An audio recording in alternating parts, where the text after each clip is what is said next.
बच्चों, पिछली वीडियो में मैंने हिंदी भाषा के प्रथम प्रश्न पत्र के पाठ्यक्रम की चर्चा करी थी।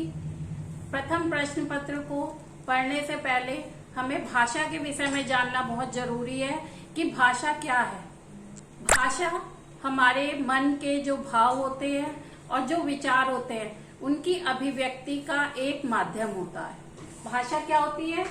भाषा एक माध्यम है जिसके माध्यम से हम बोलकर, पढ़कर और लिखकर अपनी बात दूसरे तक पहुंचा सकते हैं। अब समझो, अगर भाषा ना हो तो हम अपने मन के भाव या अपने विचारों को आप तक कैसे पहुंचाएंगे? बिना भाषा के मनुष्य का जीवन बड़ा कठिन हो जाएगा, क्योंकि हम अपनी बात दूसरे तक नहीं कह पाएंगे और आपकी बात हम तक नहीं पहुंच पाएगी और हमारी बात आप नहीं समझ पाएंगे। तो हमारी बात को समझने के लिए जो एक सशक्त माध्यम है वो है भाषा।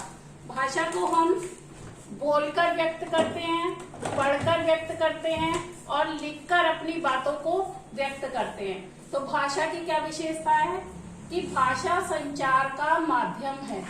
संचार का माध्यम कैसे है कि मैंने अपनी बात को आप तक समझाया, आप जो पढ़ रहे हैं, समझ रहे हैं, वो एक भाषा के माध्यम से समझ रहे हैं। तो भाषा क्या हुआ? भाषा संचार का एक माध्यम हुआ। दूसरी विशेषता है कि भाषा व्यक्ति के व्यक्तित्व को दर्शाती है। कैसे दर्शाती है कि अगर कोई व्यक्ति बहुत अच्छी भाषा का प्रयोग कर रहा है, बहुत अच्छे सधे हुए शब्दों का प्रयोग कर रहा है, तो हम कह सकते हैं कि वो उसका एक व्यक्तित्व है। लेकिन अगर उसी भाषा तो अपने विचारों को व्यक्त करने का माध्यम है, और अगर एक व्यक्ति उसी भाषा को गाली गलौज के माध्यम से, अपशब्दों के प्रयोग से व्यक्त कर रहा है, तो क्या है, वो उसके व्यक्तित्व को दर्शाएगी कि उसका व्यक्तित्व कैसा है। तो हम कह सकते हैं कि भाषा व्यक्ति के व्यक्तित्व को दर्शाती है।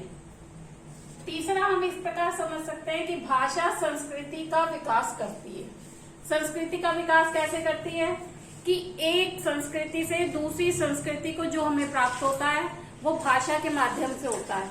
कि भाषा किसी भी चीज को सुरक्षित करने का माध्यम है, संरक्षित करती है भाषा के माध्यम से ही। अगर हमें कुछ अच्छी बातें हमने जो बड़ों से सीखी है तो वो हमने भाषा के माध्यम से सीखी है, और कुछ अच्छी बातें अगर हम अपने बच्चों को या आपको सिखा रहे हैं तो उसका माध्यम भी क्या है? उसका माध्यम भी भाषा है। और भाषा हस्तांतरित करती है। कैसे हस्तांतरित करती है कि हमने जो सीखा वो आपको दिया, आप जो सीख रहे हैं आप अपने छोटे भाई बहनों को सिखा सकते हैं। तो भाषा क्या है कि संस्कृति का विकास करने का एक सशक्त माध्यम है। अब अगली जो की भाषा के बाद आती है हमारी बोली। कि बोली क्या होती है? भाषा और बोली में थोड़ा अंतर होता है।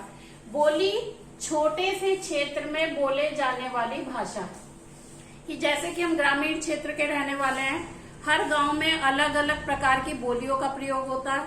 तो जिस भी भाषा का प्रयोग एक छोटे भूभाग में हो रहा है वो कहलाता है हमारा बोली। बोली में साहित्य रचना नहीं हो सकती है। बोली में क्या है? साहित्य रचना नहीं होती है।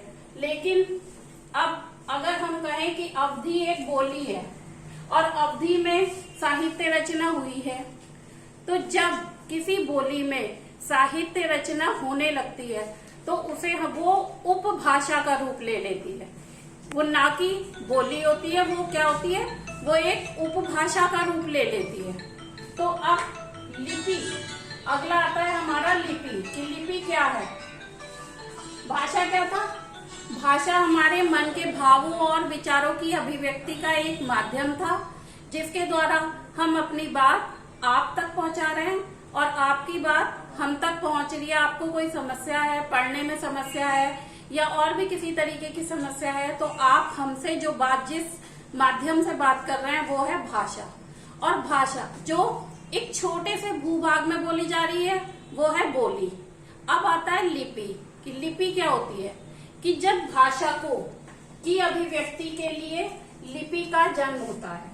कि भाषा को अभिव्यक्त करने के लिए हमें एक लिपि की आवश्यकता होती है। जैसे कि हमारी हिंदी की भाषा की लिपि है देवनागरी लिपि। देवनागरी लिपि को नागरी लिपि के नाम से भी जाना जाता है। देवनागरी लिपि एक वर्णात्मक लिपि है। अब आप समझेंगे कि वर्ण क्या होता है।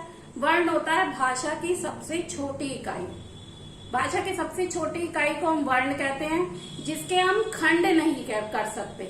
जैसे कि हमारी हिंदी वर्णमाला है आ से लेकर के ज्ञ तक, ए अलग, आ अलग, ई अलग, बड़ी ई अलग, तो ये वर्ण है। इसके हम खंड नहीं कर सकते। अगर हम इसके टुकड़े करना चाहें तो हम उसके टुकड़े नहीं कर सकते। तो वर्णात्मक लिपि है देवनागरी लिपि, हिंदी की लिपि है। और भाषा की अभिव्यक्ति के लिए लिपि का जन्म होता है। लिपि आ से लेकर के ज्ञ तक जितने भी वर्ण है ये हमारी देवनागरी लिपि के अंतर्गत आते हैं। देवनागरी लिपि में एक अक्षरात्मक लिपि है, यानी कि इसमें आ से लेकर के ज्ञ तक जितने भी वर्ण हैं ये सारे देवनागरी लिपि के अंतर्गत आते हैं। देवनागरी लिपि में 52 वर्ण है, जिसमें कि हमारे 14 स्वर हैं और 38 व्यंजन है।